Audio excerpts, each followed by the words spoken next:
We are at the start of our journey. Awaiting us is Siberia and the immense riches of the Far East, which lie dormant but could be used for the benefit of people. I do believe that the time will come when a rail track will reach up to the Pacific coast, and you will happily raise your hat, addressing it with a loud greeting. Hello to you, the Pacific Ocean.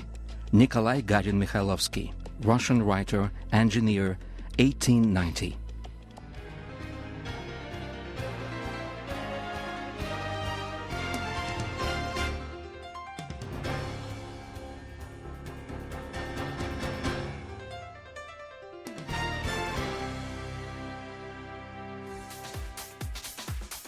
The Great Siberian Track, the Trans-Siberian Railway, a railroad that stretches 9,000 kilometers, a road second to none, a steel track that links the East with the West, Asia with Europe, a road that gives a clear idea of the vast dimensions of Russia.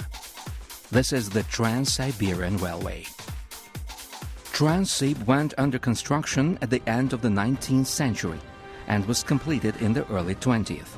At a time that knew nothing of computer technologies, when all engineering calculations were done on paper only, it presented a real challenge, particularly in the severe climatic conditions of the region, with its biting frosts in winter and sweltering heat in summer, with its impassable taiga, marshy terrain, tumultuous rivers, snow-covered hills and high mountains.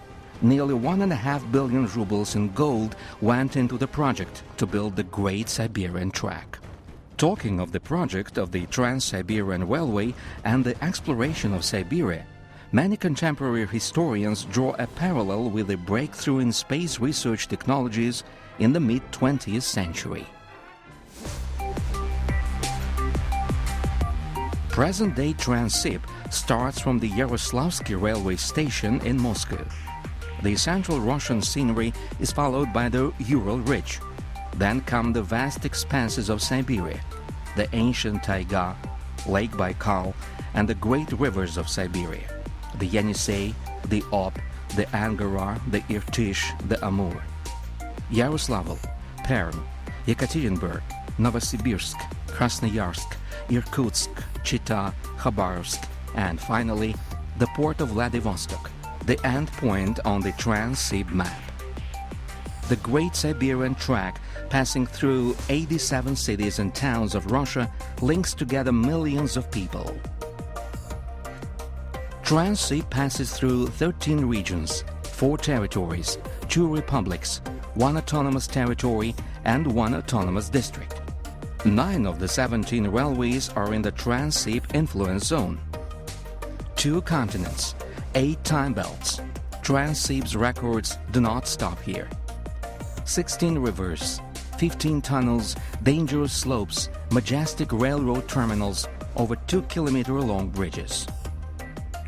Transsib boasts a wide variety of trains, express and brand passenger trains, freight trains with coal, cars, oil or timber, mail trains, container trains.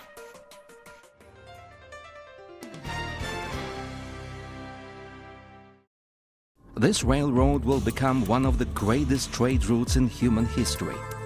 It's destined to undermine the British seaborne trade, and in Russia's hands, it will become a weapon of immeasurable power and significance.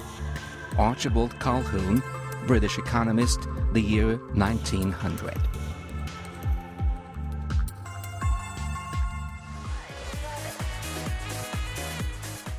Transsib today is of tremendous importance to national economy. The areas it passes through yield about 65% of Russian coal and account for 20% of oil processing and 25% of timber production. 80% of Russia's industrial potential is concentrated along the Transsib. Thousands of passenger and freight trains pass through Transsib daily. Traffic via the Great Siberian route never stops, not for a minute. Transsib is a double-track, fully electrified railroad. After the last section of the railway was electrified not long ago, in 2002, electric locomotives take turns to pull trains from Moscow to Vladivostok. The traction rolling stock employs powerful locomotives, which pull heavy trains, and high-speed locomotives to drive passenger and container trains. Transsib is widely seen as one of the most technologically advanced railroads across the globe. Traffic or haulage control centers are working in all big cities along the railway. The huge technological and intellectual potential of Transsib embraces cutting-edge computer technologies, fiber optic and satellite links, and highly qualified personnel.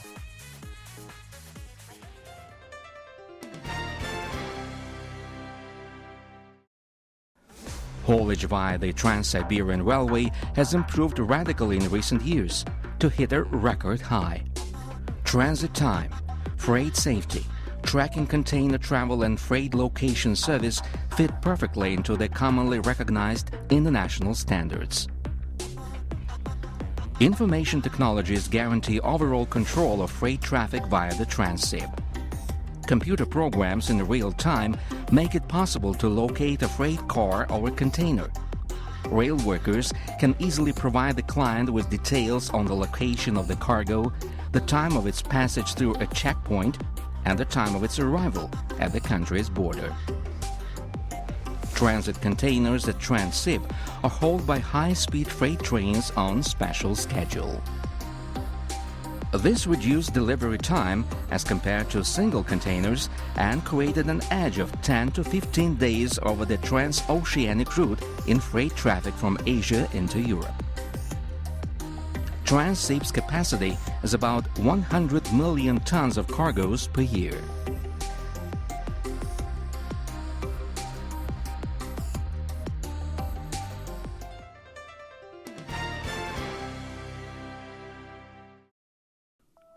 Transsib at the turn of the century is not just a railroad across the entire expanse of Siberia, but a road from century into century.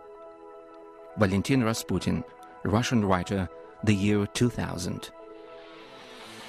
Transsib today, crossing nearly the whole of Eurasia by land, provides access in the east to a network of railroads in North Korea, China, Mongolia and Kazakhstan, and in the west, via Russian ports and border crossings to European countries.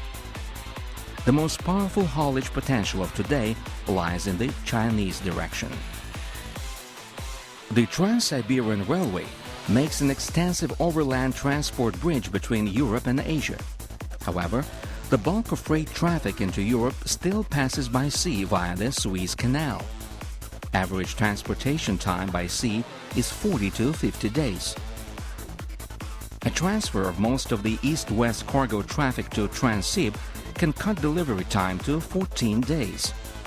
A clear advantage for freighters.